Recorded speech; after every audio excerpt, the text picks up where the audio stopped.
check. Okay. I'll let you know. Mine.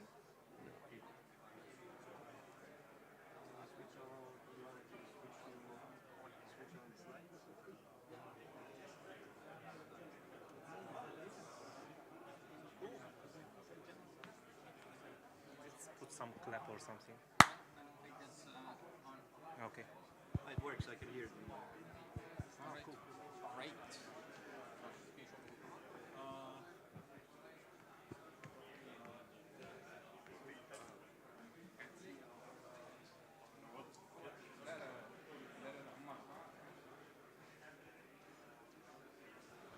All right, welcome, good evening. It's quite refreshing seeing so many people here. We haven't had these developer meetups in quite some time now, unfortunately due to Corona. First things first, how many of you have been here before? Let's see some hands. Okay, not a lot. Let's do another round. How many of you know what Pipedrive is? Okay, really good. Well, unfortunately, I have some intro slides ready. Akali, hit it. So here you can see the beautiful faces of three of the people who are going to be presenting. We have Vahid, Nelson, and Carl Martin. But first, let's talk a bit about Pipedrive. I know, you all know, but still. So we are a CRM, that means Customer Relationship Management. We were founded in 2010. That means we are 13 years old already. So getting to the teenage ages. We have over 100,000 customers, 850 employees, and 35% of that is engineering. Here in Tallinn, we have around 400 people. This is our biggest office. Overall, 15 plus nationalities, and in total, we have 10 offices in 8 countries. Mostly in Europe, but we also have some on in the USA. So if you missed something and you want to check the recording, everything is being live streamed right now and also recorded. So the QR code is here. This is a separate YouTube channel for us, which is called Pipedrive Talks. And if you happen to be in Tartu or in Lisbon, then here are the meetup pages for another 2 developer meetups that are coming up. Also, after each presentation, we will have a Q&A session. It's on a platform called Slido. So scan the QR code or go to slido.com and enter PMT 2023. No account is needed, no sign up, no nothing. Simply enter your name and ask your question. Also, if there is a question that you already want to know the answer for, you can upvote the questions and we'll answer the topmost ones. We'll also have some questions from the audience. So if you have one after the presentation, raise your hand. I'll give you the mic. So first things first, we have Vahid, our Senior Engineering Manager. Vahid, make your entrance and let's make some noise for Vahid.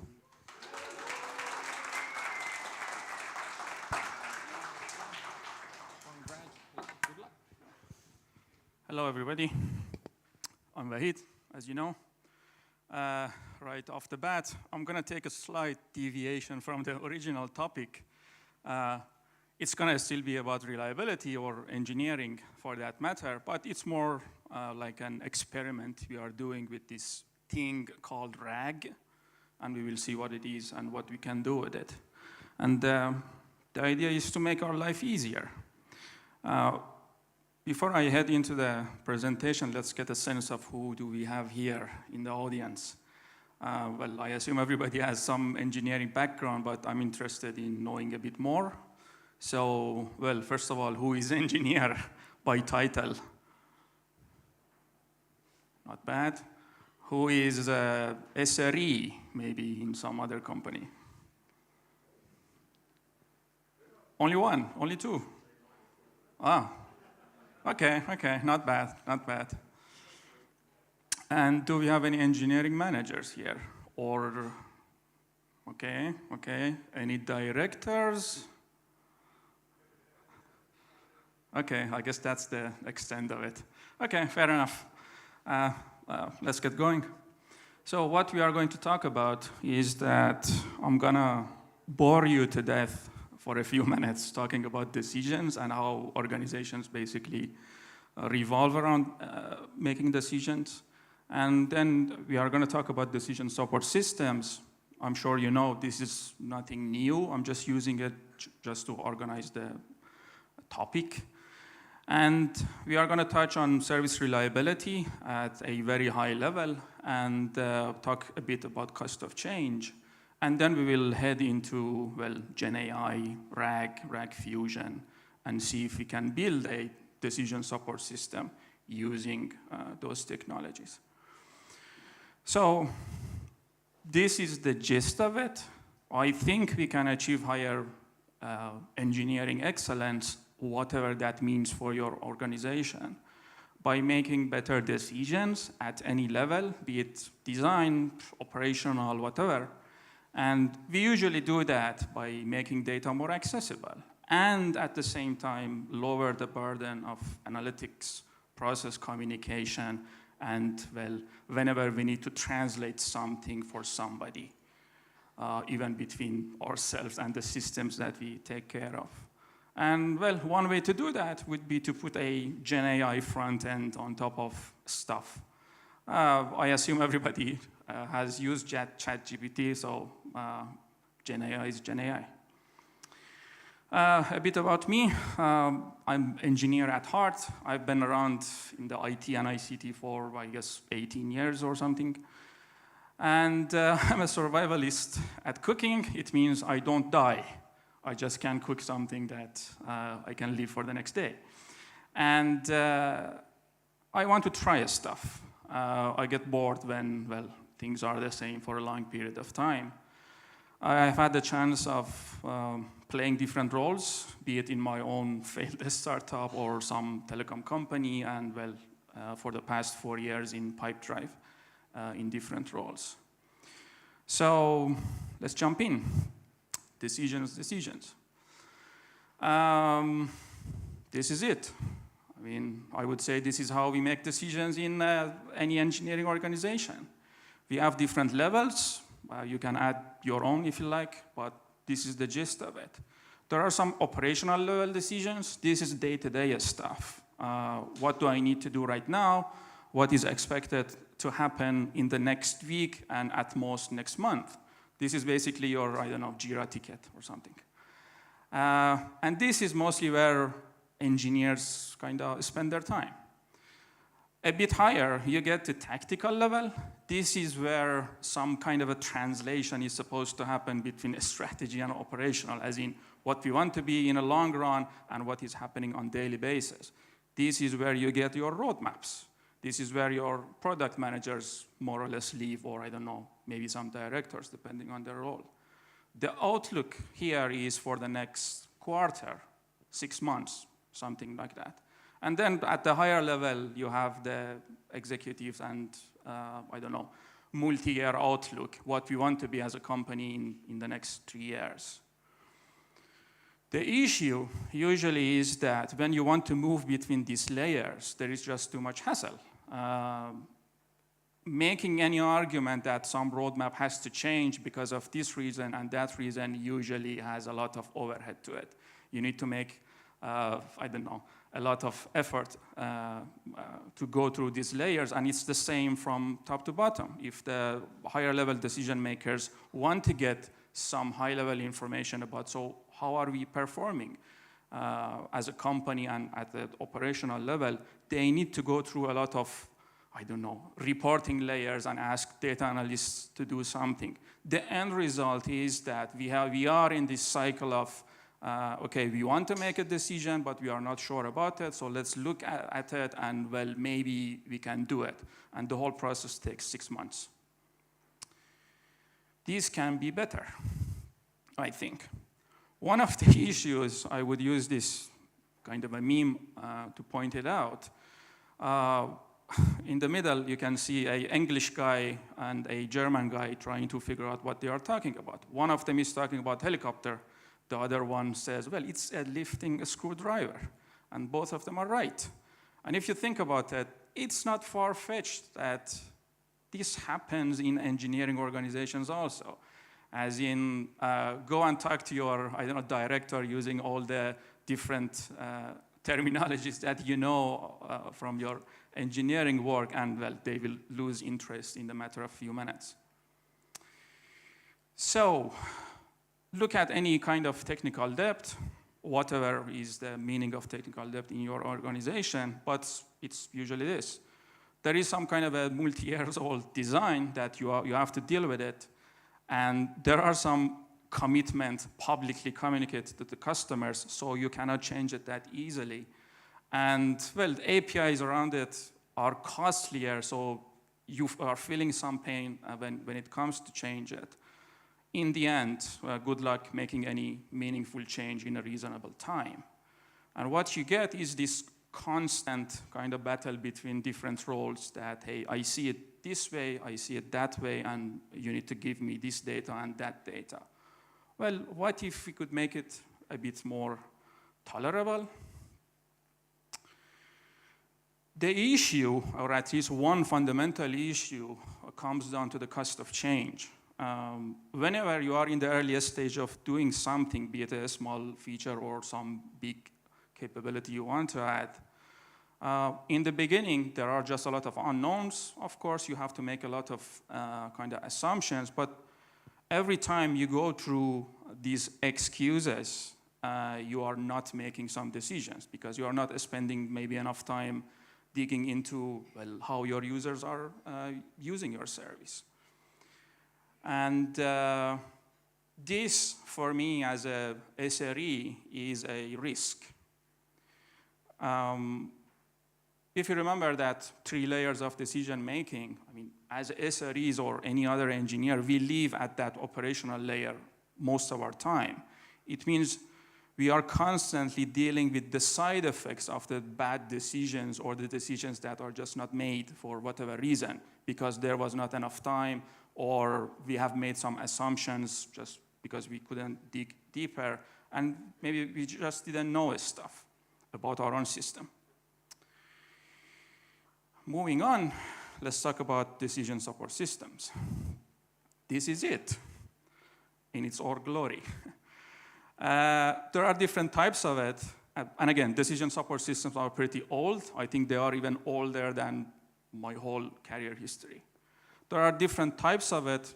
It's not important for that matter. But what is important is that it's some kind of a computerized tool to not only help individuals make decisions within a specific domain, but also help organizations make better decisions. It comes down to it, and yes, I have stole that diagram from the internet, and as you can see, it is a very old style. So, but what they are supposed to do is that they increase the speed and efficiency of decision making. They usually do it by kind of collecting, categorizing data, merging information. The usual stuff that, your data warehouse team does nowadays for you. But also, they automate some processes. They can reduce the time of executing those processes most of the time by reducing the decision-making time. How? They provide enough context for you. They give you enough visibility of, hey, if you do this, this might happen based on some model. In fact, the only important part of this diagram is that models subsystem. This is where you get value out of your information based on, well, what you want to get and what kind of a change you are planning to do. And one good side effect of having this kind of a systems in place is that there is less need for interpersonal communication. Whether you see it as a good thing or bad thing is up to you, but I see it as a good thing. I mean, I spend a lot of time just explaining stuff to different roles. I mean, for justified reasons, but it takes a lot of energy. I prefer not to do it when I have the option.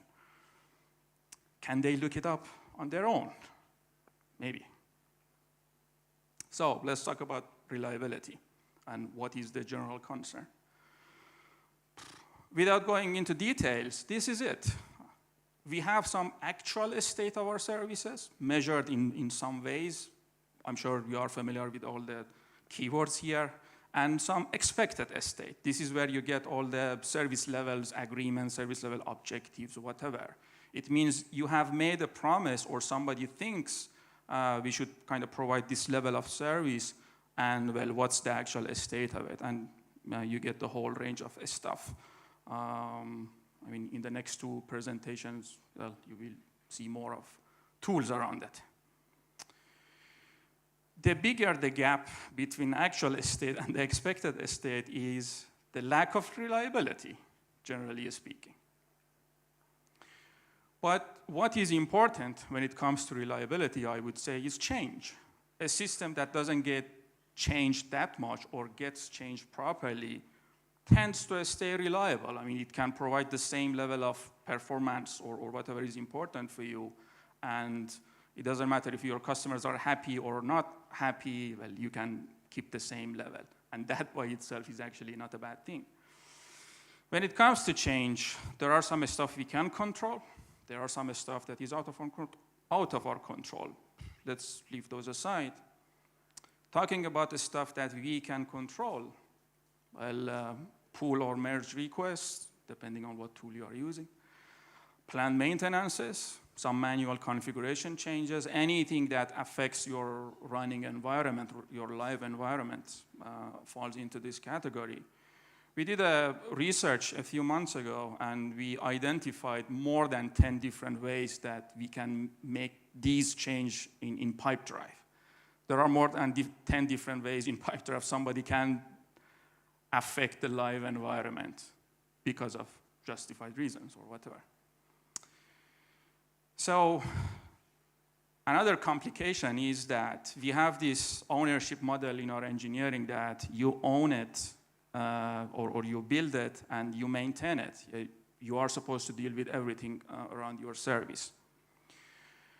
But the issue is that not everybody is able to do everything about their services. Sometimes it's lack of experience. Sometimes it's just knowledge silos that you have to deal with it. I'm sure you have some issues in your own organization around that. Just to give you some numbers, on a daily basis, we have more than 100 live deployments. So 100 times we get a new version out, kind of. We have 2 to 5 feature flag releases. This is where a significant number of customers either get a new feature or lose some kind of a feature. It's a feature flag toggle with consequences. And on average, we do kind of 2 planned maintenances, but I could be wrong on that number. So when it comes to reliability, things can break, right? How? I mean, look at the feature flag rollouts. You have done, I don't know, perfect design. The implementation is perfect. You have run through all the different tests, but you didn't expect that just toggling the feature flag by itself would add to your API calls. I mean, 20% more API calls, it can cause damage, right, if you are not prepared for it. So the question would be that, can we see these things kind of in the future? I mean, when we are making these changes, can we kind of have a system that tells us that, hey, based on this factor and that factor, this thing might happen, the what-if scenario. Same things could be said about the faulty PRs. Again, you run it through different tests, there are code reviews and whatnot, but things break. Can we maybe do something about it? And well, a lot can be said about deprioritized tech dev, that now you have to deal with it because it has become very painful. In the end, you can have as much as you want, as much as quality control measures as you want, but there is always a missing part, and that missing part is that there is a human in the loop, right? They can skip a stuff, they can ignore a stuff, they don't know a stuff for whatever reason, and things can break. Can we help them? Maybe. And yeah, sometimes we see a problem, but we don't make a decision about it because, well, it can be costly, or somebody asks us to verify that problem, and, well, we don't want to go through the hassle. Coming back to the decision support systems and how generally, I would say, everybody works, is that you want to do something, whatever that is. For the most part, we tend to live in the first column. where the data is. This is where you get your default, I don't know, Grafana dashboard, and anything that your observability teams gives you. And, or I don't know, all the trainings that you have had during the onboarding, this kind of falls here and nothing more. The second column, the system analysis, this is where you can actually maybe have the most impact. This is where you would look at all right, I want to make this change, what's the usage pattern, and what can go wrong if I add another API call here, right? But the problem with the second column is that it takes a lot of, I would say, I think the technical term is lift, because you need to have a lot of knowledge, you have to have some experience, you need to know how your system works overall, as in how Pipedrive architecture works. And so usually we skip that. Either we already have some kind of a dashboard here, as in somebody has gone through this problem, has created a dashboard for us, so we can see this long-term trend of stuff and make a more informed decision, or we can just ignore it. Let's just go to the production and we will see what happens. So again, the question is that, can we make this second column a bit more accessible with some reasonable cost? Decision support system for reliability. And the whole thing is about making knowledge more accessible. And yes, we are referring to AI and stuff. And still we want to keep a human in the loop, as in some human has to make a decision about what to do and when to do it. Let's say we want to build this system. Can we build a support system that I can ask some hard question from it that would take a human being, I don't know, a few hours to a few days to answer? And I would get my answer. I mean, that would help my decision-making process. Instead of waiting for a week, I can get my answer maybe in 30 seconds. Can it at the same time invoke some existing tools, I mean, just to add more data to what I'm looking for, and maybe already execute some stuff? Can it simulate some stuff for me, as in run through some what-if scenarios? Can it even go higher and based on some predefined policies, highlight the risks? As in, hey, you are making this change, be aware that you might affect the customer experience in this way. I mean, these are not easy things to do. It takes a whole team of, I would say, data analysts to kind of give you these answers. So these are the examples I kind of created for myself. I mean, these are the questions I would like to be able to answer as fast as I want to. I mean, I might have an incident. I would like to kind of I would like to know who deployed what in the past 10 minutes or past 24 hours that might be related to this specific problem. I mean, in Pipedrive, we have these entities, and I would like to know if anybody made any change related to that. Can we do that? Or all the different questions that you see. Well, I think to get to those, we need to kind of address a few requirements or address a few challenges. Can we get fast and easy access to lots of information very quickly? Yes, generally it's not a problem. The problem is that you need to know what you are asking for. The other thing is that there is just a lot of domain-specific analytics. I mean, behind a simple pull request could be many different type of change, right? You might be adjusting resources for your service. You might be adding a new API. I don't know, changing the whole tests and whatnot. So it's very challenging. So I started doing some experiments with some simple scenarios. The screenshot that you see, and I apologize if it's not readable enough. Is it readable? Are you sure? I see some heads. It's a simple conversation around Redis as a component that many of us use. It's supposed to provide the same experience as you have with the ChatGPT. The difference is that I have told it what exact documentation or data source to use. This is about the RAG model, and I will talk about it in a few slides. But I asked some simple questions that I know they are valid questions, and I want to know how it performs.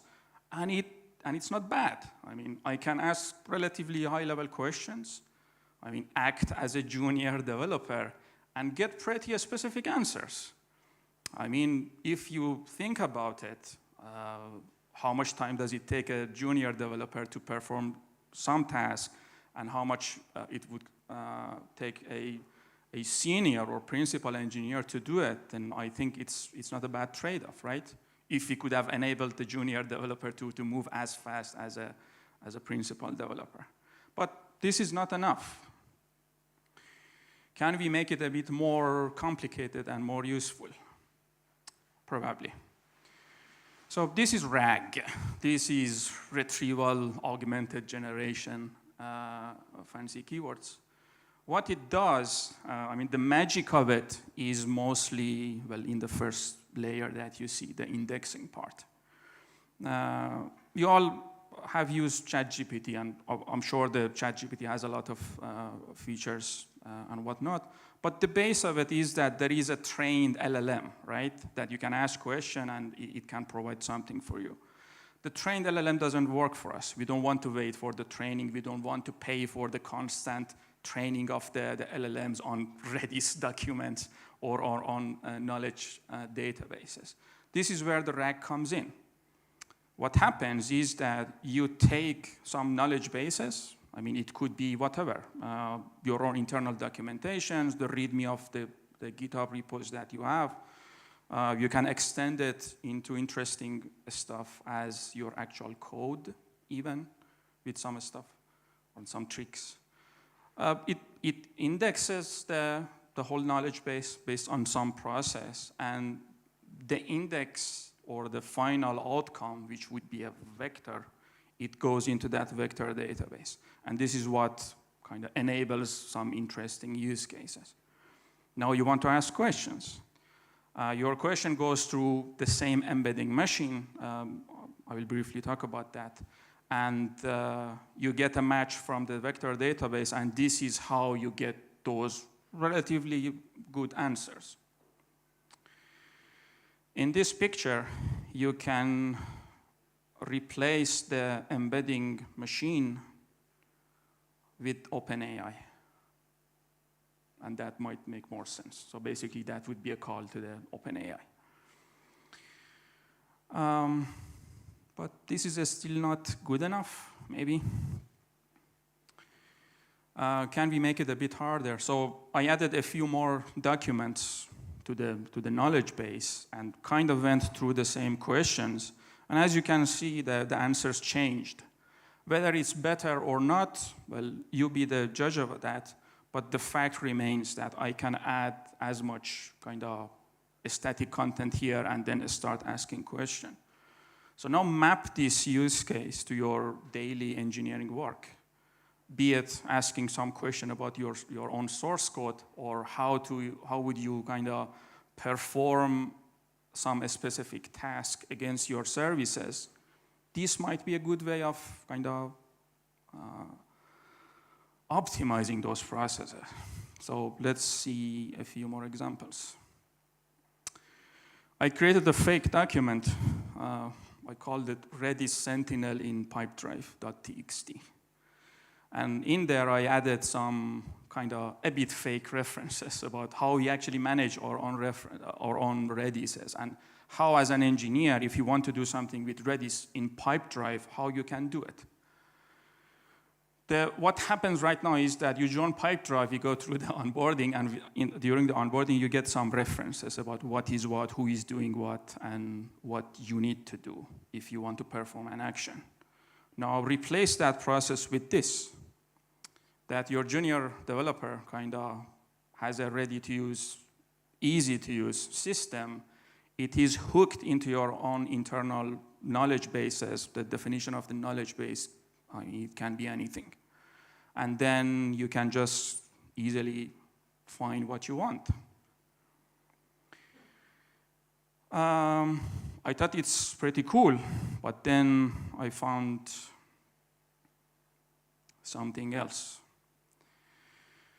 I want to be able to ask even harder questions. I want to kind of ask about maybe the quality of my services. I mean, this is a simple question. I created a fake service called Awesome Service, and I kind of faked our Prometheus backend, as in, hey, there is this data, there is how you would translate it, and now tell me what's the memory footprint of this service in terms of CPU and memory. I mean, it's a useless question because you can get it from maybe some Grafana, but hey, maybe I'm just lazy and I like to chat. And I mean, the use cases could be more interesting. And I get an answer. So just retrieving data from some external data source that needs some extra translation, that's doable. There are many different ways to do it. And now I would like to apply some maybe internal policies on top of it and make the analysis around this data even more interesting. I mean, I know what's the resource usage of this service, but all right, my manager actually asked me, so what's the cost of this service? I mean, he's not interested in 5 GB figure, he wants a dollar figure. And well, this is also doable.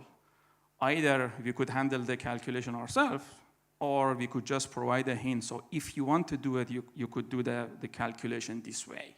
And this is how everybody inside the engineering organization does it. So you don't need to kind of call up everybody and teach them how to do stuff.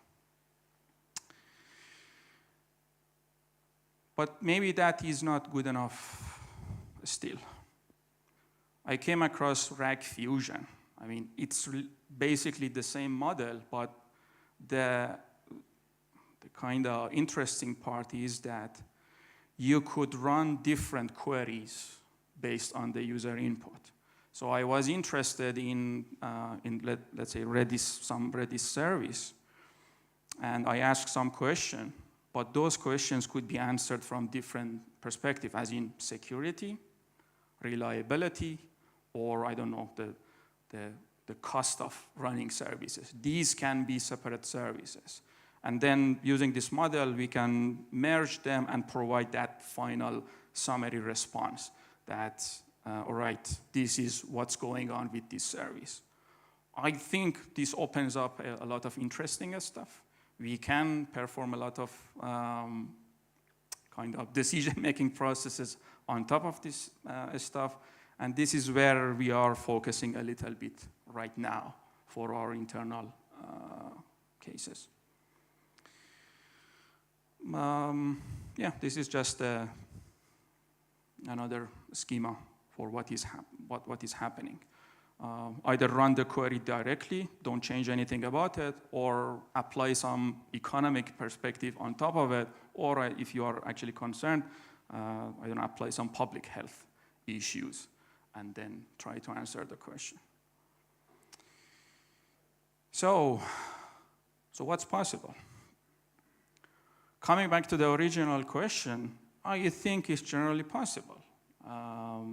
If you remember that diagram that I mentioned, that model subsystem is probably the most important part, you can cover it with this GenAI stuff. I mean, and you can quickly switch between different ways of looking at the same data and drawing different conclusions. And who can benefit from it? I would say everybody inside an organization, be it an engineer or an engineering manager to the director to the, I don't know, CEO. And I think it can make the decision-making more efficient, and through that, we will make better decisions, and, well, there will be a much better outcome out of it. Yep, so what's next? We are continuing this research. We are in the process of adding a few more data sources to this one. I'm interested in the pull request metadata. I like to know what kind of information we can extract for every pull request, because when something goes wrong, I want to be able to quickly pinpoint it. As in, I would just describe the problem, and hopefully I will get a good kind of estimate that, yeah, probably one of these 2 PRs caused it. And that's it. And just remember, we are hiring if somebody is interested. Thank you very much.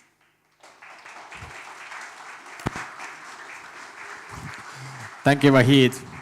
You do a great job every day here at Pipedrive, but you did a really good job on this presentation as well. So here's a small gift from us.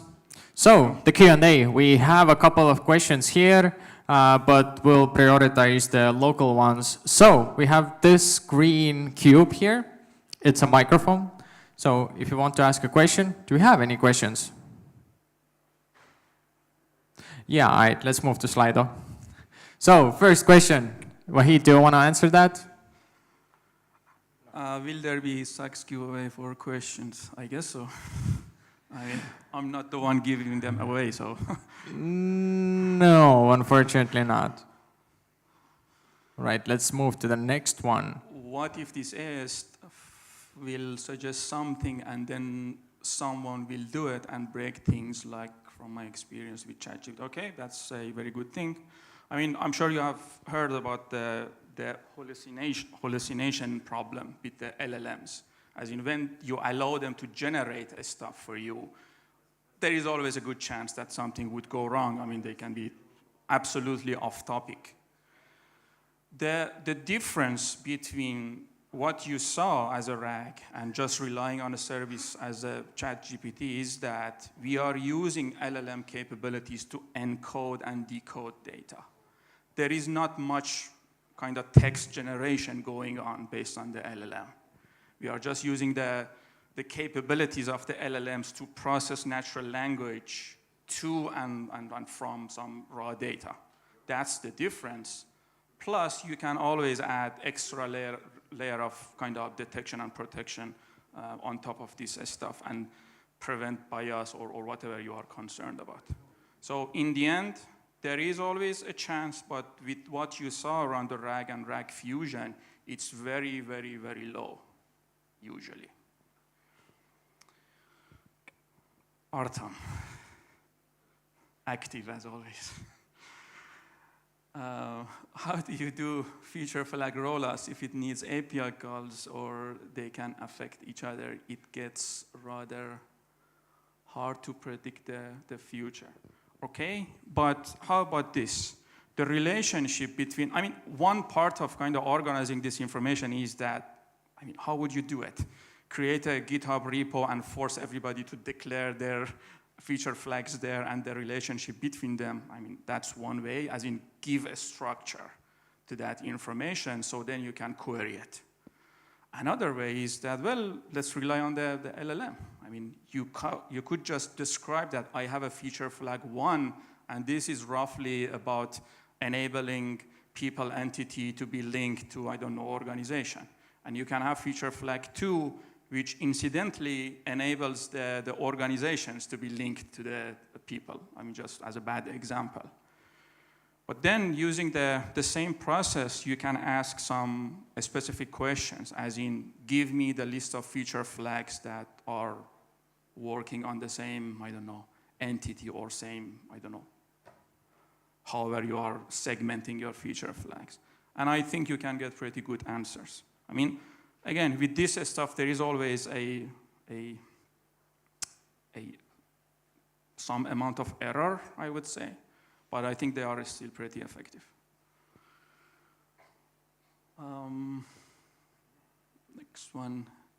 Is this still in POC mode, or there is some adoption inside the company already? Since you have to feed it documentation, do you think people would prefer this more over the structured documentation?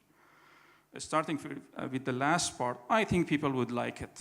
I think it will make their life easier, and it will actually kind of encourage everybody to get more engaged with the work, because there will be much lower barriers of entry. I mean, you have seen large engineering organizations. There are relatively big silos, and whenever you want to jump between them, there is a huge effort. I mean, if there are no gatekeepers and you are allowed to get involved. So I think relying on these systems, it will be an enabler for a lot of engineers. And I mean, I would argue that this needs to get kind of investment in every company. Is this in POC mode? I would call it a very quick and dirty POC. So it's even maybe before that. But we are getting there slowly. We have some plans about our internal requirements. And yeah, we need to be careful about what we share with these systems. And well, at the same time, we are experimenting with LLM training also. We will see how that goes. Next one is leaking of AI answer into knowledge base can be considered a risk for such a system, especially if the answer is not correct. Yes, that's a good point. Again, with any kind of AI ML system, your results are directly affected by, the quality of the data you feed it. You can always mess things up in that sense. So yeah, we need to be careful about that. Artem, is this DMS making life easier to the developer? I heard that Agile Manifesto says people interaction over processes. Yes, of course. I would say even it actually reinforces the same message. So instead of you dealing with the processes and filling some form for some other teams to get something done, you can quickly understand what's going on, make your own decisions, and maybe go and talk to them that, hey, I know this stuff, I have done this, and well, I still have this problem. I think it will be actually an enabler in many parts. Artem again. Do you look into hooking up LLM via function plugins to allow it running native code on Pipedrive infra to get native data plus auto GPU to implement changes? I wouldn't go as far as that. Coming back to some of those slides, I think there still needs to be a human in the loop kind of a model that they would still make the final decision. They would define what kind of a question they want to ask and then get the answer and decide what kind of a change they want to do. But we will see how it goes. Great. Let's make some noise for Vahid.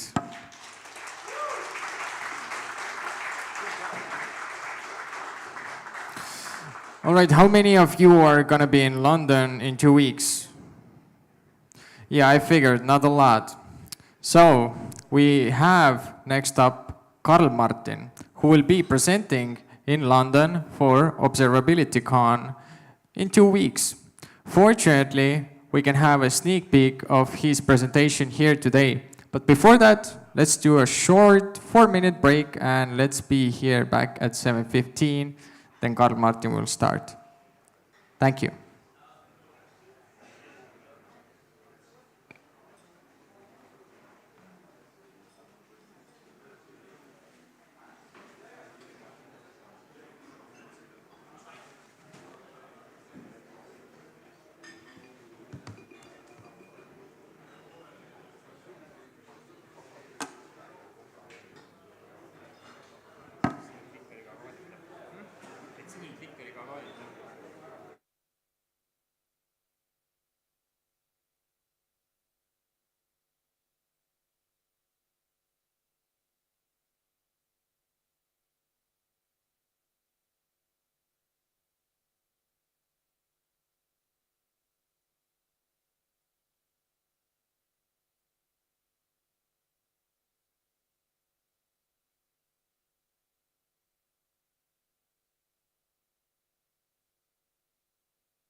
All right, how we doing?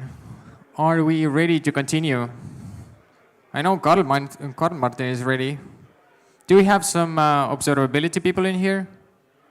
1, 2. Okay, or monitoring people? No. That's sad. Okay, let's welcome to the stage Karl Martin Carlson, our observability platform team lead. When he's not racing, he's doing all this funky stuff that me as a PR or communications or social media person can't understand anything about it, but I hope it makes more sense to all of you. Let's make some noise. Hello, everyone. My name is Karl Martin. I'm Observability Platform Team Lead in Pipedrive. I always mess that one up because words are confusing. And I'm going to talk about how we switched our observability platform to use Grafana LGTM stack and OpenTelemetry. So I also have a few notes for myself in my computer because it was quite a challenge to squeeze 1.5 years of my team's work into 25 minutes into a consumable format. So let's try how it works. First off, to set the stage for my presentation, here are a few facts and numbers about Pipedrive infrastructure. So we have 8 live product regions running in private cloud and AWS. We have 4,400 virtual machines, 750 microservices, and our containerization platform of choice is Kubernetes, in which there are roughly 26,000 Kubernetes containers.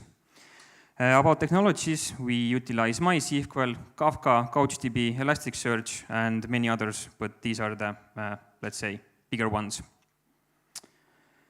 First, I will take a few steps back, jump into 2021, and show how did our observability stack looked like back then.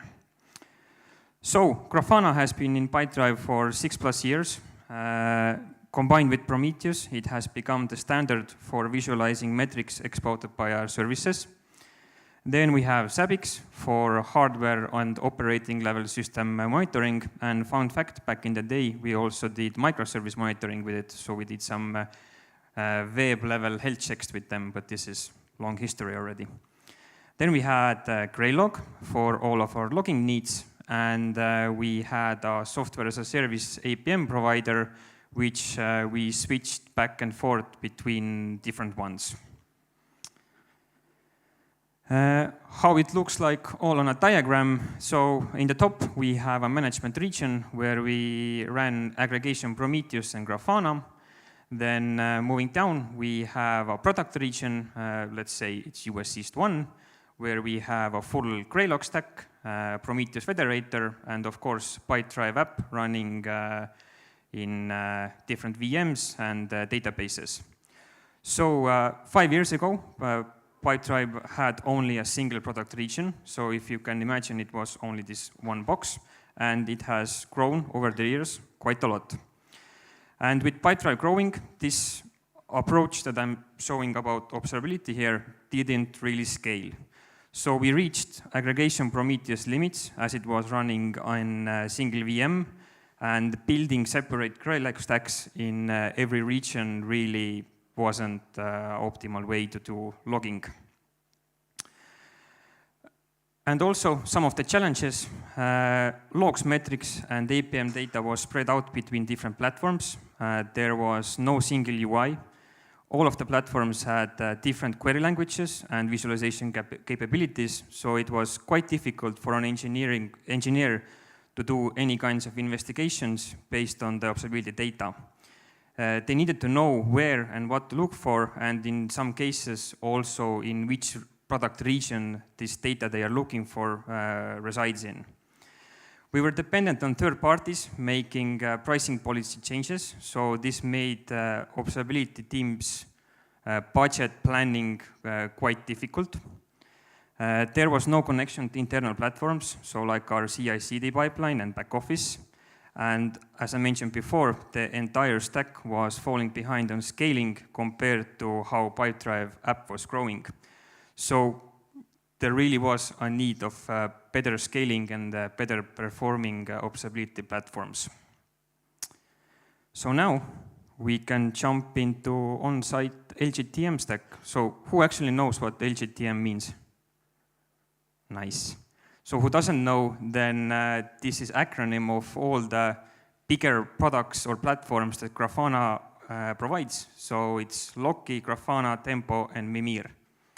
I'm going to talk about them each in detail and how we use them. So implementing Mimir to replace our aggregation Prometheus gave us a highly scalable metrics backend. So right now, I think we are not even close to any of Mimir's scale limits or, basically not even close to what Mimir can handle metrics-wise.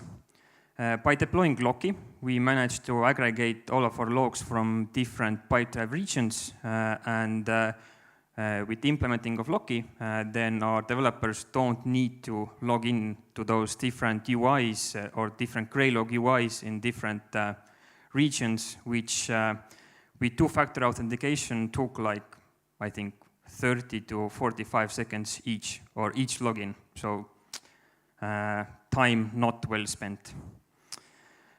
Also, with Loki, less alerts get missed because there's no need to create a new alerting condition when a new Pipedrive region pops up.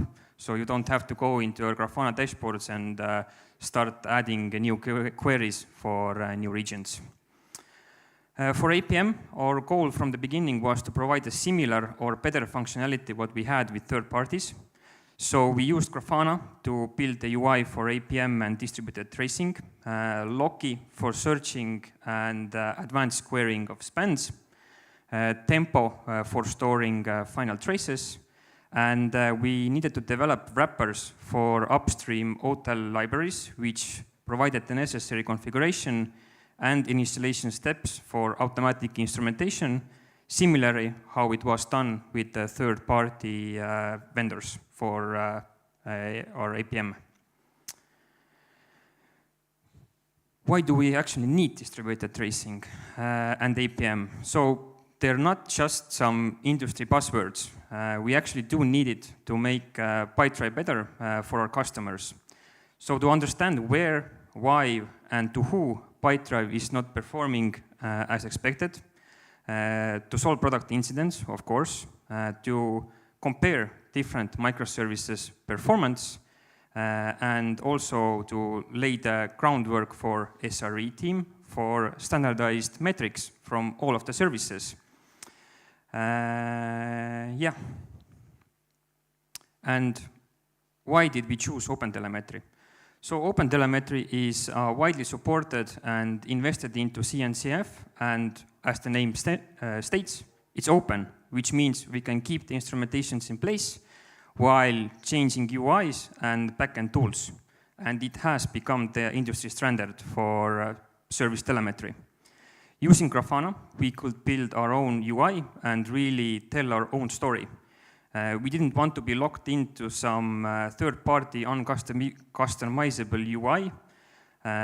We wanted to link to internal platforms like our back office to even overlay additional context to what OTel can provide. And of course, we wanted to predict costs. So we wanted to pay for what we actually use. So by that, I mean like CPU, memory, and storage costs. Some words about the timeline, or how long did this project took for us. So we began implementing Mimir in 2022, January. Then in February, Tempo and Loki were deployed, and Mimir was completely integrated as our main metrics backend. 1 month from there, first trace was received in Tempo and Loki. 3 months after that, our initial OpenTelemetry pipeline, or how the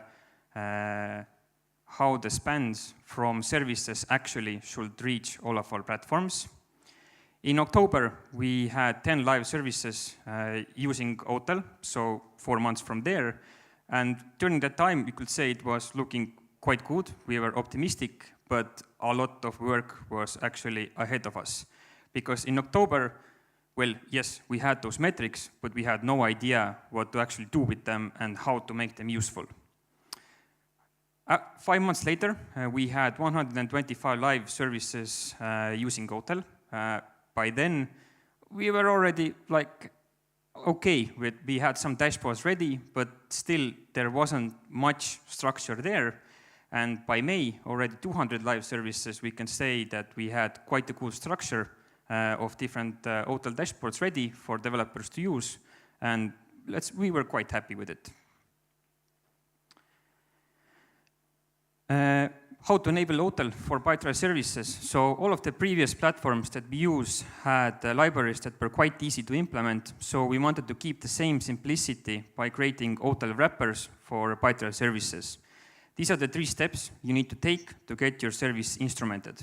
Everything else is automatically populated in the backend with some Mimir, Loki, and Tempo magic. Architecture. So starting from the top, we have a Pipedrive service running in Kubernetes and instrumented with our developed wrapper. This service sends the data to an Hotel collector running also in Kubernetes as a daemon set. And from there, if you move to the left, we have raw telemetry metrics moving to a dedicated Prometheus instance that's only for running recording rules on these, which I'm going to talk about soon. And they are forwarded to this aggregation or to this management region where Mimir resides in. Then in the middle, final traces get assembled in Tempo, which have enriched variables and the labels from Hotel collector, so some Kubernetes information and so on. And on the right side, this is a kind of a workaround during the time where we implemented Hotel. So the spans also get forwarded to another collector that's actually a Grafana agent. And Grafana agent is responsible from creating logs out of these spans and are forwarded to Loki. So Loki is like searching, or how do you say, basically provides the advanced searching capabilities for the entire Hotel stack. Yes.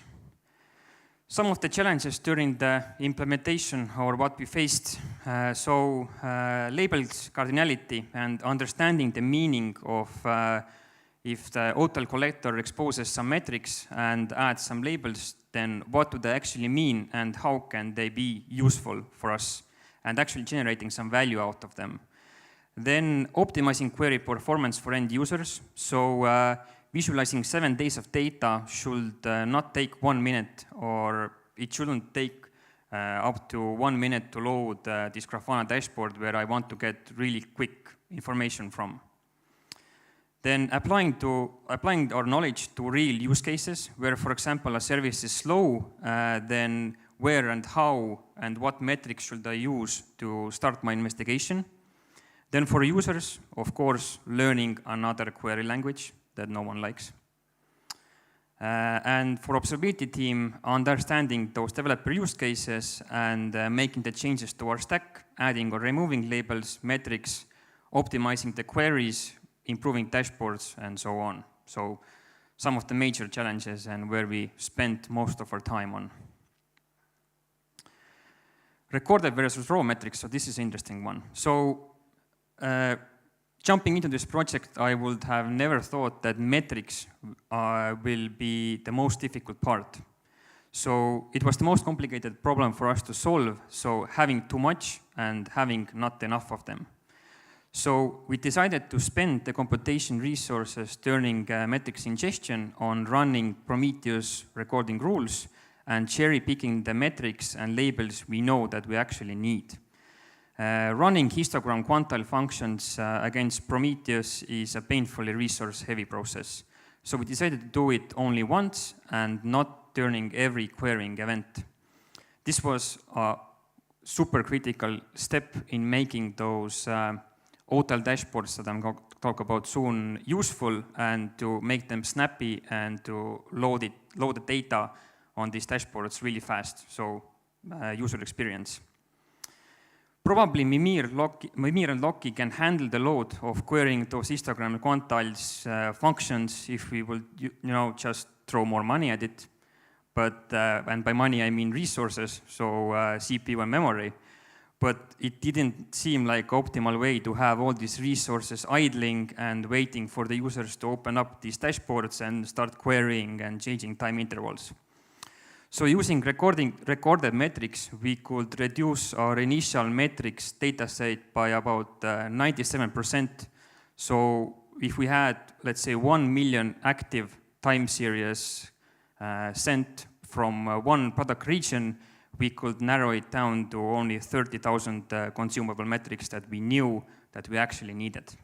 So yeah, this was super critical.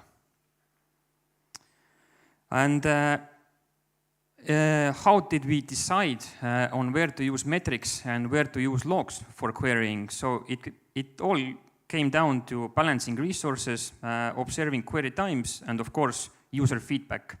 So we needed to decide on which level we use metrics and on which level we use logs. So we decided that the lowest level of metrics that we will have is one single HTTP transaction throughput and latency, and that's it. So if we think about the case where we need to get information about, let's say, how Pipedrive is performing for our one company, then already there we need to turn to logs.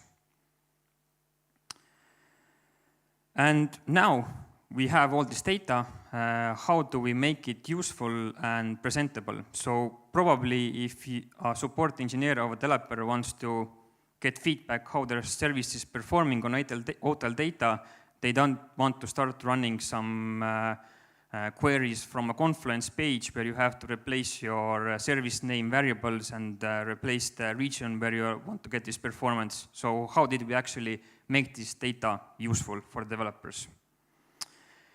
We created a series of structured dashboards. So from the top, we have, if we start from the top, we have a dashboard for Pipedrive overview, where we can see, let's say, Pipedrive's entire performance in one product region, and throughput, and maybe some logs from services combined with maybe deployment annotations, and so on, different things. Then if we move down, we have stack and overview, so maybe how one Pipedrive function is performing, perhaps search or automation. Then we have service overview for a single Pipedrive service, for a single Pipedrive microservice, and maybe even a specific infrastructure function like Kafka or Elasticsearch. Moving down, now we are starting already to combine metrics and logs. So HTTP async transaction breakdown, as I mentioned, we have those metrics for throughput and latency, but we don't have metrics cardinality for one single client. So if we want to see a high level, we can see it from metrics, but if we want to do more detailed investigation, then again, we are turning to logs and querying it from Loki. And one level down, we already a set of dashboards for that usually come only from logs and not from any Prometheus metrics. How does it look like? So this is one example of our hotel dashboards. They all have unified variables, look and feel. And also, as I mentioned, we can extend the context to data sources which are not related to hotel at all. So, for example, backoffice, Zabbix, and maybe any other internal tools that in Pipedrive that we use. If things take a turn for the worst, or better, then deployment annotations with details about who and what PR was deployed and when and which service. So also really awesome functions. Another example, so this is a good example of that shows how we overlay data from different data sources. So here we have data from backoffice that shows the specific client information. Then we have data from Zabbix, which shows how the database is performing. Then we have queries from Loki about all the how much time is spent on some MySQL queries, and also I think few Prometheus metrics about CPU usage maybe are hidden somewhere. Anyway, good example of a super detailed dashboard. And this is a great example if maybe some support case comes in for a support engineer, then this is a perfect dashboard to open up to start checking the backend performance for this single client. Now that we started our project in Grafana version 8, so we were running Grafana version 8 in our live environment, and to improve user experience while switching between different dashboards, we decided that we needed to develop our own Grafana UI plugin called custom navigation. So basically what it does, it creates a small, easily accessible and always visible green button that opens a sidebar menu with all the pre-created hotel dashboards.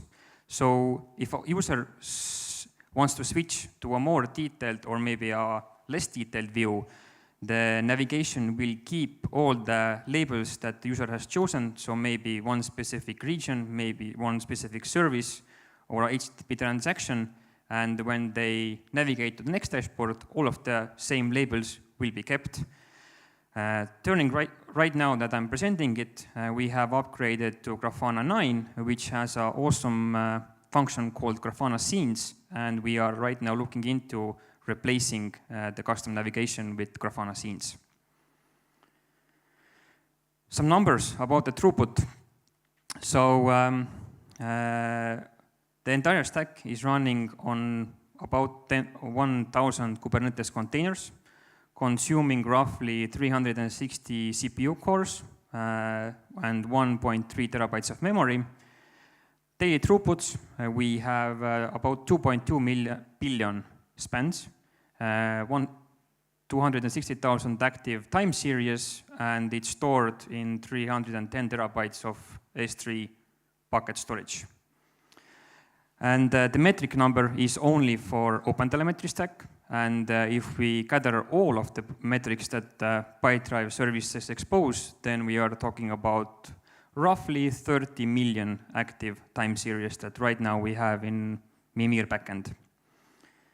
And also about the trace size. So when we first implemented Hotel in our live environment, we observed that some of our services create traces that span up to 20,000 unique spans, or so 20,000 unique calls between some different microservices. So our final number where we needed to raise tempo limits was 64 megabytes. So one single transaction in our backend is 64 megabytes. That's a lot. Some of the future plans. So we are right now having initiative or in the plans to instrument OpenTelemetry or instrument all of Pipedrive services with OpenTelemetry. Of course, every day we are working on improving the efficiency, so to reduce CPU and memory costs. As you remember, this Grafana agent that was there and doing basically duplicate work. Replacing custom navigation with Grafana Scenes. Standardizing alerting, so using OpenTelemetry metrics to have a baseline for all Pipedrive services. Improving performance, so from the backend, how long does it take for the dashboards to open, making it better. And as tempo is improving every day and new features are released, so we are exploring where we can replace Loki queries with TraceQL queries. And conclusion, I'm really glad to say that me and my team achieved all of the goals that we set out to do. So we have a really well working solution with all of the awesome platforms that Grafana Labs provides. And I hope that this presentation is an encouragement to anyone who is planning to head down a similar path, and that it is all possible to do with open source tools. Thank you very much.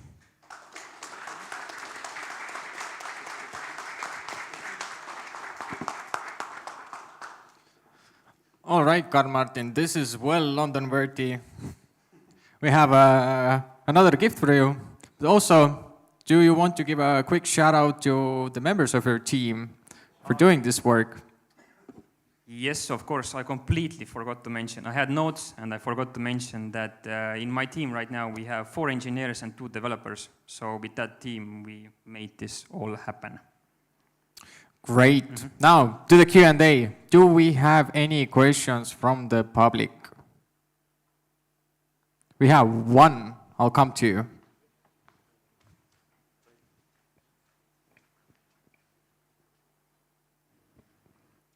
So should I present myself? Yeah. So Dennis from the Pipedrive, but that's actually not really necessary. So every decision that you make, like update, upgrade, always give you benefits, but also some cons, downsides that maybe you can mention them. Oh, yes, I have a perfect example from the cons from a few days ago. So again, third time when we tried to get rid of Grafana agent, we had a replacement for it in plans or have it like configured already. Then we wanted to get rid of it. And of course, we tried on a smaller product region. Everything seemed fine. It's okay. Started roll out all of the regions, and I was contacted like 10 minutes later by our networking team saying that, what the hell are you guys doing in this observability team? Our firewall CPU usage is nearing 95% and Pipedrive will be soon down in every region. So about cons, if you upgrade any component, then you don't know if you are going to lose or gain performance. So it's always a risky move. And after every upgrade, we need to go through all of the list of hotel dashboards to see what's better and what's worse, and if we're missing something or gaining something. I hope this answers your question. Great. Any more questions from the audience? We have one. Yeah, hi. Also Dennis, but not from Pipedrive. Infrastructure looks really massive. What are the approximate costs per year, per month? It's really difficult to estimate them, but a rough calculation based on CPU, memory, and storage, not including networking and maybe some other hidden AWS costs which we don't know about. Right now, I think it was nearing 200,000.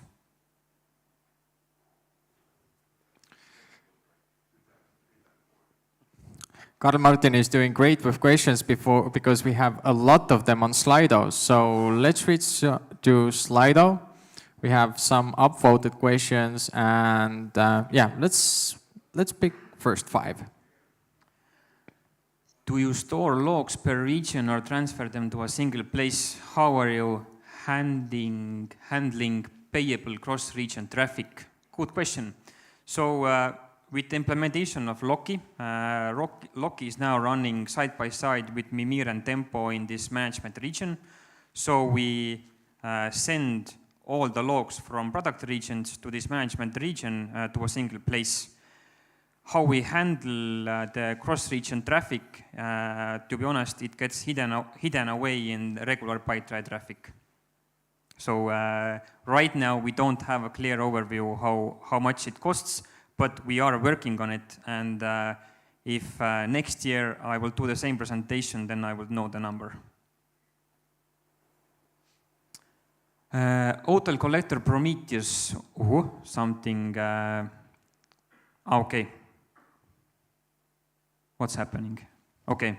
Hotel collector Prometheus, is that via push gateway or Prometheus natively scrapes the from hotel collector? Why not have Prometheus skip the hotel collector altogether and collect metrics from containers directly?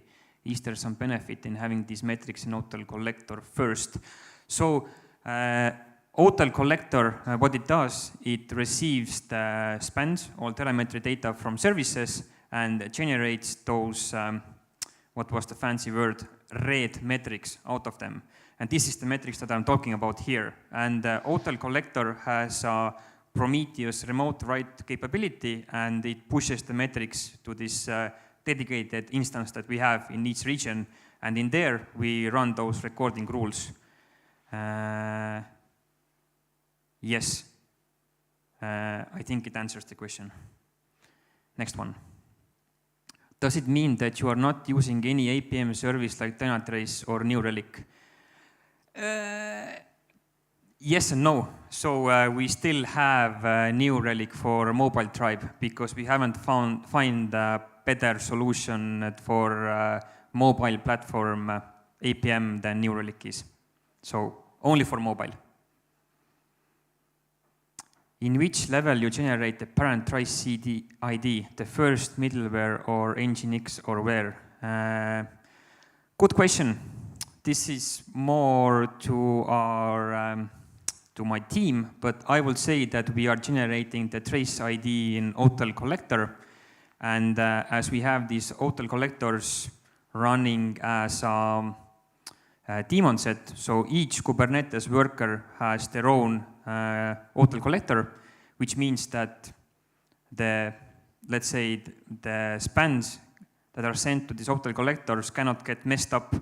So always one service pod sends their spans to this one single OTel collector, and in there I'm pretty sure we create a trace ID, but I need to verify it with one in my team. We monitor our stack mostly with metrics that are exported by the stack itself, so in Grafana. But since 2 days ago that we almost caused Pipedrive to crash, then we also need to monitor external sources from our networking team to really have a good overview of what kind of network data our stack is creating, or how much load does it create. Is Loki mature enough to handle high load of logs? I would say 100%. Ingestion part of the logs is really easy. Just send it and forget about it with Loki.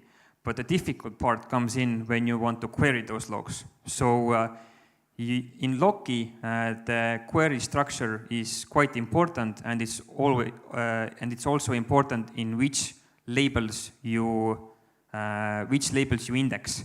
So for example, you should only index labels that have specific values, or you shouldn't index labels that have unbound values. So for sure, no-go is like some unique ID from, I don't know, from a service call. That one you cannot index in Loki. That will break the entire structure. Yes, you can ingest it, but you will need, I don't know, the entire calculation power of AWS to query it. What you can do is you can index, for example, region domain.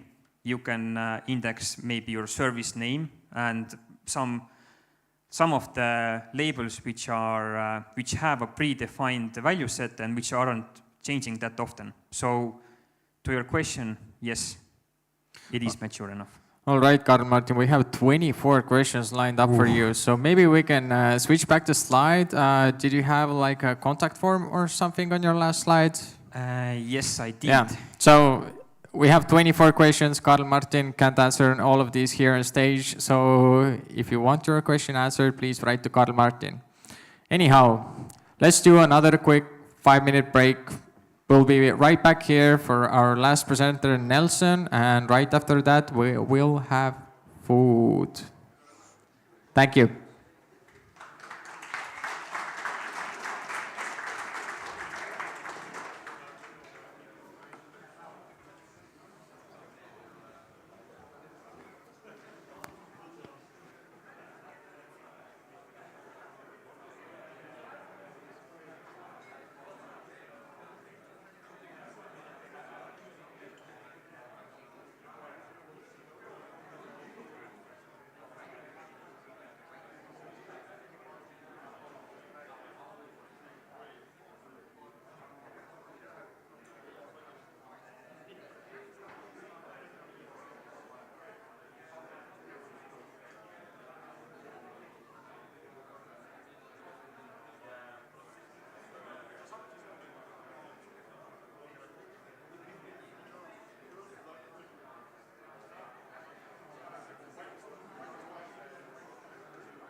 All right, so while everybody is still gathering back here, I thought I'd run a simple one-question quiz. I have a small Pipedrive goodie back here.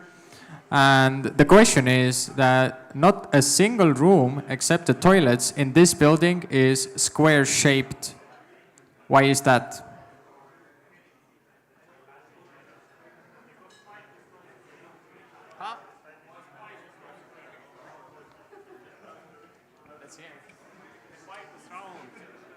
The pipe is round and It's a pretty good guess, but no. It's something around sound. Who said that? Say it here. It's acoustics. Yep, that's it. So yeah, all the working rooms in Pipedrive are in some kind of a weird shape because we want to keep these rooms silent, and it's because of the acoustics. So next up, we have Nelson. Nelson came a long way to give this presentation, right?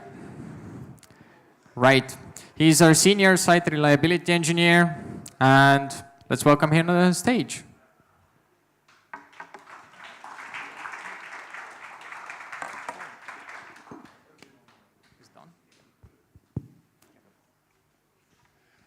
So, I don't have slides, I have slides. So, my name is Nelson. I came from the other side of Europe. So, I came from Lisbon. It was sunny, more or less, 20 degrees. And it's raining in Estonia and 5 degrees. Okay, so. I have been working for Pipedrive for my 6.5 years already. I was the first hire in the Lisbon office. I work with Vahid, so he's my boss. And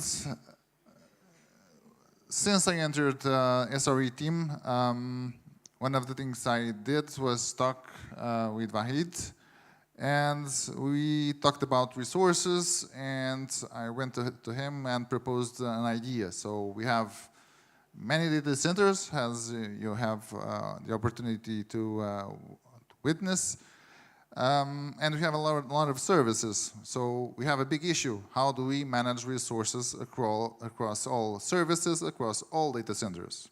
And that's what we are going to talk about today.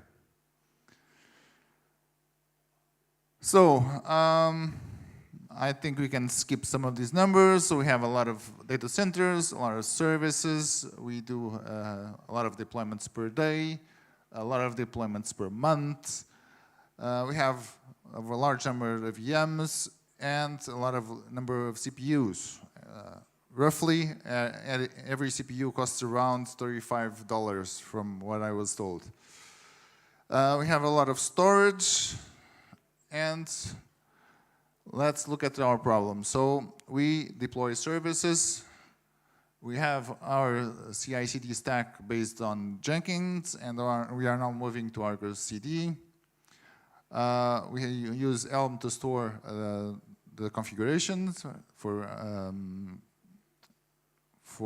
Kubernetes, and we have GitHub Actions to help us doing all this job. So each repository, each service repository has its own Elm files. So we start with having a folder with a Helm, and it has its configuration file inside. So each folder has default values YAML, so it's the generic values used for the service.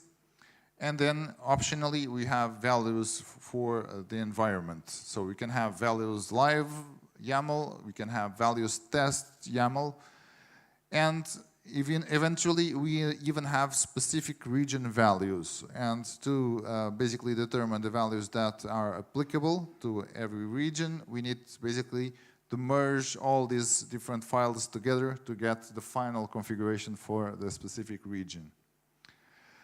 And that is not easy to manage because if we have 8 regions, we have to check if the file is there. If not there, we can go to the environment to see it's there, the value for CPU is there, and if not, we can go to the values.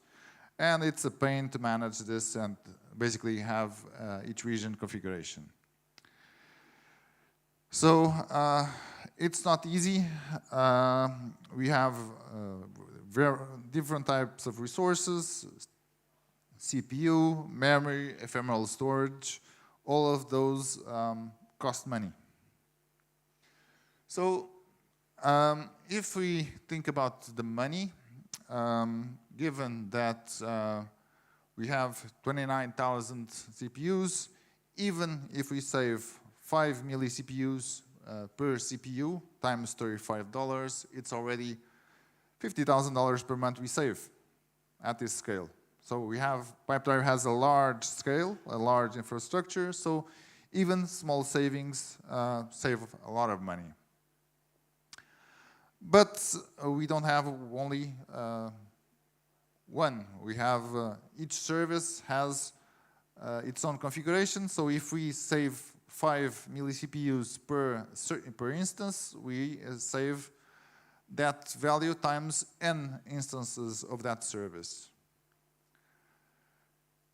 Plus, people cost money. So if we consider that we have 300 engineers during deployments, they can look into each service values and say, oh, this service needs 0.1 CPU.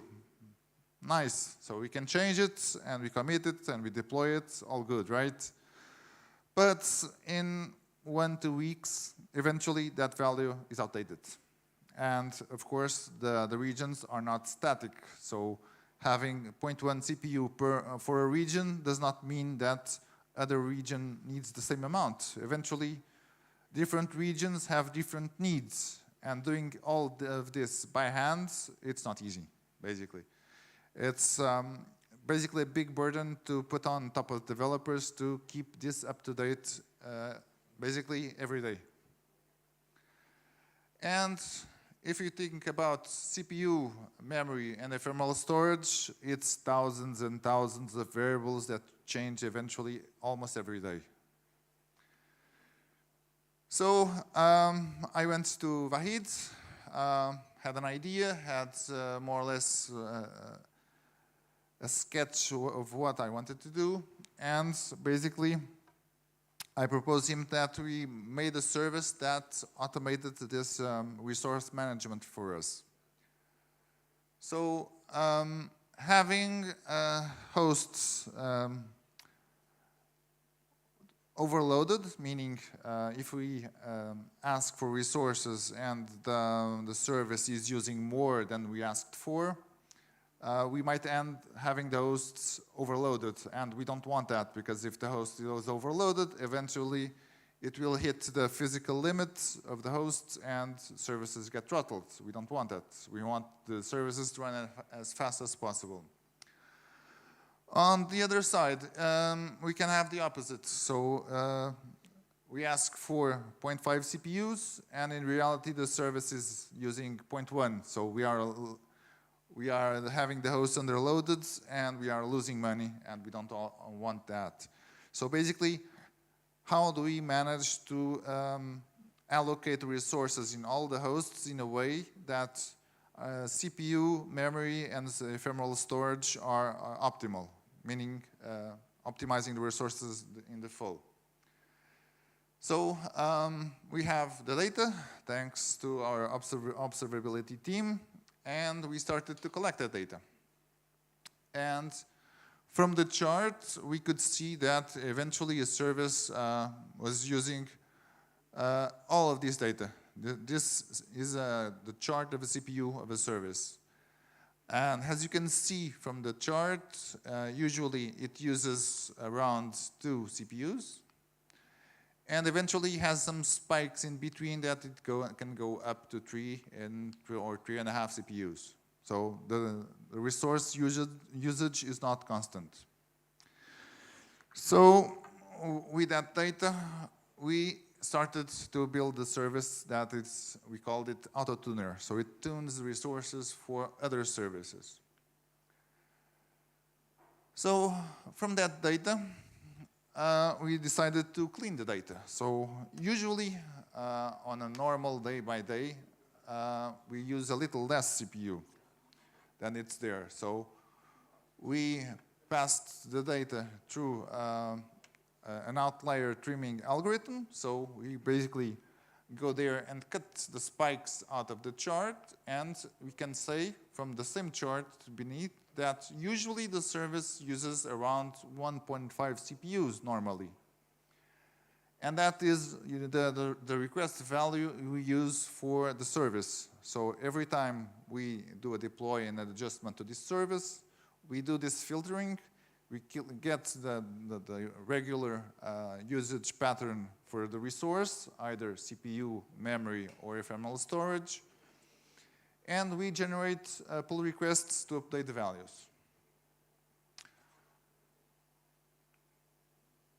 So what we do basically is from the services that are basically opted in the AutoTuner, we find a service to adjust.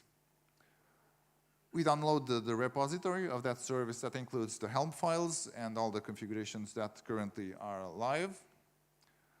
We compare the Helm files with the gatherer data, so we compare the values for CPU, ephemeral storage, memory, and we check if the values that we got from Grafana are okay with the values that are on that configuration and committed in Helm. So if, for some reason, we can see, oh, this service is more or less stable, and because it's more or less stable, it uses more or less the same CPU, more or less the same memory, and we group them if they are within some 25% margin, meaning if they use more or less the same amount of CPU, we don't need to have a specific region configuration, we just create a configuration for the live environment, for example. And all the services by default use that value. And if some region needs a specific configuration, we separate it. And then we update the files. This is the first step. So we compare the data, we compare the configuration, we create files. Now, we check if the files have changed. In some situations, the service did not change, and if the service did not change, we don't need to open a PR and we don't need to do any deployment. So all good. If the files, any of the files have changed, we basically dump Helm charts, we commit a branch, open a pull requests, and add the labels. So adding the labels is the first request, the first step to deploy our change. And then we monitor the outcome, if it got deployed or not. So with this small gathering of data from Grafana and automation of the deployments and changes in the Helm, basically we are relieving all the developers of doing this by hand. So instead of they are doing everything manually and changing the defaults manually and triggering it manually, all services that are opted in on AutoTuner get this adjustment automatically every 4 weeks. And I'm telling you about 4 weeks because we considered that 4 weeks is the minimal amount of data that we require to have a good sample. So the PR approval is automatically done via GitHub Actions, and we only do this from 9 to 5, so we don't do nightly deployments, just in case. And one of the things we decided from the start is we are not doing very fast changes. So if the developer asked for 5 milli-CPUs and the service is asking 1 CPU, we don't go directly to 1 CPU. We go halfway. And that basically allows us to basically converge to the real value. Instead of going up and down, we basically go halfway and go halfway and go halfway. And over time, what happens is that we converge to the value that the service needs. And that happens for memory and CPU too. And if the service is not stable, meaning it goes up and goes down over the weeks, what happens is, because we use this pattern, the value that we are asking for the service will be basically in between the values that the service needs. So all services that use AutoTuner are opted in. So it's not for all services. The service have the possibility to, each tribe has the possibility to decide if it's going to be used AutoTuner or not. It generates PRs every 4 weeks to adjust the resources. We usually trigger 3 deploys per hour, not to basically fill the deployment pipeline with AutoTuner deployments. And in case of some failure, it retries automatically in 3 days. So AutoTuner also collects data from not only the services, but also the sidecars. So we are not using this data yet. It's one of the things that we are going to develop in the future, but we have plans to adjust also the sidecars, and we have a few to adjust. And does it handle auto-scaling? Yes, it does handle auto-scaling, but not in the bare way. Meaning, we decided for now to skip all the services that have auto-scaling enabled. So if a region, for some reason, has auto-scaling enabled, we basically skip it. Ideally, in the future, what we'll do is eventually have AutoTuner to decide the resource that we use for CADA. So instead of the developers deciding how much amount of CPU they want per instance, AutoTuner could do it for them. And one of the things we are using, for example, on resource management is we, by default, define that each container in auto-scaling has some kind of a profile. So it can be small, medium, and large. So these kinds of decision to see what amount of resources that the container needs, it's one of the things that AutoTuner can do for the auto-scaling. So results, let's look into it to see what AutoTuner does. So with this, we are able to, every 4 weeks, create these PRs, and these PRs, for example, for a service, generate configuration for different files. It says, for example, that the CPU was reduced to 0.03, it was 0.05, and the values detected on the region are these numbers. So basically, it reduced a little the CPU, but it didn't reduce in full. So it gone halfway from 0.5 to 0.2, decided to stay on 0.3. And we do it for ephemeral storage, for memory, and this was the grouping. So all of these regions will basically have a default live configuration. For this region, we created a separate file, and we changed the values specifically for this region, and it's going to be deployed on the side. So we bumped also the Helm file, so the version was increased. We changed the value for the specific region. We changed the CPU, the memory, the ephemeral storage, and we changed the group value. So this way, what happens is we are optimizing all resources for these services. We reduce resources if the service usually don't use it. We increase resources if the services were never adjusted by developers. One thing that I see often here is that we use some service templates, and when we create a new service, the developers deploy it, it works, they never change it. But usually the default for the service is 0.05 CPU. So in reality, they can be using half CPU, but by default, the default is 0.05, so they are basically using 10 times more than they declare on the request.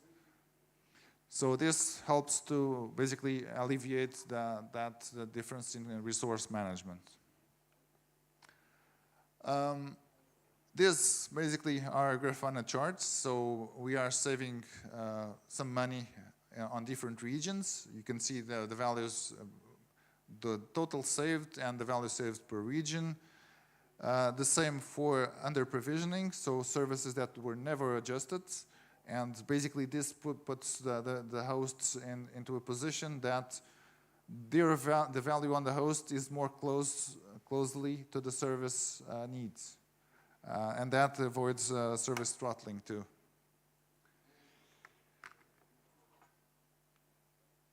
And this also causes that over time, and because we decided to do things slowly, the resource management for the service goes down over time. So the difference between the reality and the resources asked for each service, on average, that distance on average for auto-tuned services is on top of all tribes. This is a list of the distance between the services per tribe and the reality. So the services basically are more adjusted to the reality for each service that is opted into AutoTuner. So lessons learned. Don't be aggressive. If you need to adjust resources, don't adjust abruptly. Let it improve over time, because if everything goes well, it will improve progressively, and that is the thing that we want. We also need to have some environment checks. Usually, people don't have the same code in live and in tests, so the repos are usually on GitHub on a single account. So if we have some test environment, we need to check that we are on test and not deploy by mistakes, at least in two places, because sometimes we can deploy by accident. I did it, I caused incidents before, so we need to have some care doing these kinds of resource adjustments. And thank you. I'm not sure if you got my idea, but I'm here to answer any questions you may have.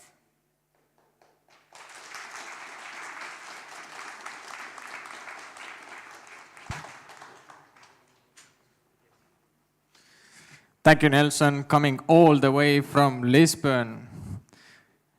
You guessed it, we did not forget about you. We have a small goodie bag for you as well. So, the good old reliable Q&A. We already have one hand here in the audience. So, Dennis again, from Pipedrive. How fast AutoTuner reacts on some CPU-intensive works? Is it like a couple of minutes or hours? It doesn't. Basically, AutoTuner is for services that don't use auto-scaling for now. So the idea is, if the service does not need to be auto-scaled, it has a few instances, 2, 3, 4, and it's enough for the service. The adjustment of the resources is a question just of saving money and having the adequate resources for that service. If the service needs to scale, and that is a more aggressive scenario, well, in 4 weeks for sure, it won't react in time for it. So it's a different kind of resource management. It's not real time.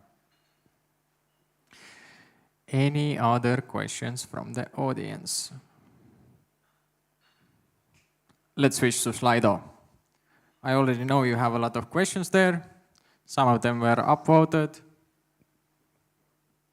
And we have Slido. Pick and choose. preferably the top ones first? It's not about auto-scaling, so it's a different kind of thing. Auto-scaling is basically look into real-time metrics and create more instances. The idea here is to save resources and to adjust resources.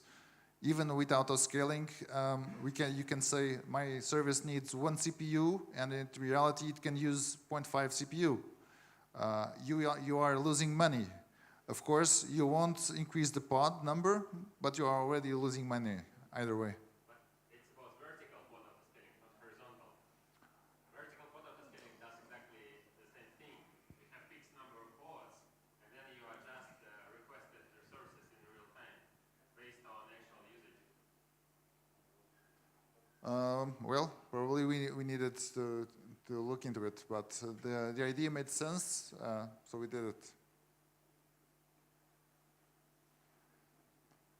So, Make mic a bit closer. No, I haven't. We could look into it, but I don't know what is Goldilocks. Sorry.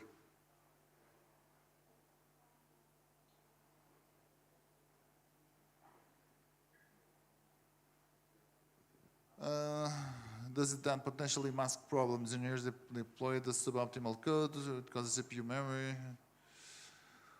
Well, the problem is we by default start with some defaults. So each new service has some defaults, and it's not easy when the developers deploy a service to predict the amount of CPU, memory, or even storage they are going to do or to use in the future.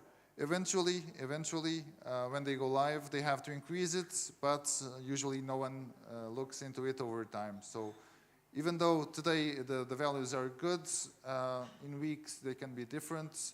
The regions have different needs, and maybe it's masking, but the problem here, in my opinion, is not about the resource itself. It's about how to manage this. So it's a problem, and we've basically made a solution for it. So auto-tuning CPU number is done for both CPU limits and requests? No, only for requests. The limits we keep very high for one specific reason. Usually, the request is used for allocation. So when we deploy, it searches for a node that has that amount of CPU, and it's used once. The limit usually is used to throttle. So if we say that the limit is 0.5, if for some reason the service goes above 0.5, it starts to get throttled, and we don't want any throttle on our services. We want the service to run as fast as possible. So we keep the limits for CPU in 2, 3 CPUs or 4. We don't care much about it because the limit basically makes the service slower. And even sometimes, if you look into the charts about the limit, you'll see that even though the service can use 1 CPU, what happens is that in between, we have some small spikes where the service can go to 1, 2 CPUs, but we cannot see it. So even sometimes we expect the service not to throttle, but we see that in the charts that it throttled a little, and we say, oh, how did it throttle? How did the service throttle when we gave him 1 CPU and it usually uses 1 CPU? It's because in between, it has some small spikes that we cannot see, some millisecond spikes, that hit the limit, and we don't want any throttle. So for this purpose, we have the limits high, and we just adjust the requested. So we want to make sure that when we deploy a service, it goes to a host that has the amount of CPU we need for the service to run properly. So, so it runs every day, mainly to collect data. So it's collecting data 24/7, but usually it runs 3 times per hour, and during that time it basically fetches the service that was deployed 4 weeks ago, looks to check if you have the data to update the service, and creates the PR and tries to deploy it. So we don't do real-time adjusting. We do basically Helm update adjustment. What not? Create a service with Kubernetes client, which checks deployments, memory configuration, and also queries for your monitoring thing to give you that data. So it's more or less what we did. Who asked it? Do you want to clarify your question? We are also streaming this on YouTube, so it may be that the person who asked it is not here. So we basically did it. So we created a service that basically updates the configuration, memory, and CPU. I don't understand the full question. All right, let's take one last question. So how about reducing replica count? Well, sometimes the problem is that we have a minimum number of replicas. So if we have 3 and we go below 3, we have the problem then when we deploy, we might end not having any healthy instance. So the minimum set is always at least 3 replicas. And it's a way to save resources for those replicas. So we reduce the amount of CPU, but keep always the minimum amount of instances of a service running to make sure that when we deploy, we don't cause any unhealthy situation where we don't have any pods to respond to the requests. Great. Thank you, Nelson. Let's make some noise.